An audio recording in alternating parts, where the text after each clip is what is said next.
Santo. Ang taong bulaho. Bulaan ang milag nga sila kabus sa mga butang sa espiritual. Kay ila ang ginharian sa langit. Bulaan ang nagsuko kay ipayon sila sa Dios.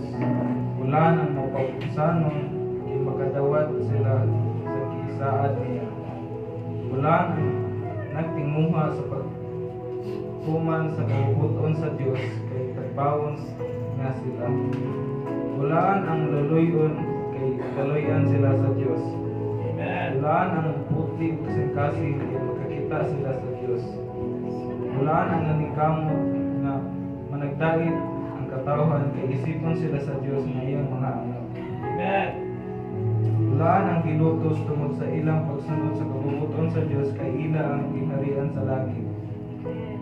Bulaan kamo kung bugal-bugalan o daog-daogon sa mga tao, utang-utangan sa tanang matang sa kadautan tungod kanako. Paglipay o pagmaya kamo kay dako ang ganting nga itagana kaninyo dito sa langit. Amen. Usab nila ni pasipala ang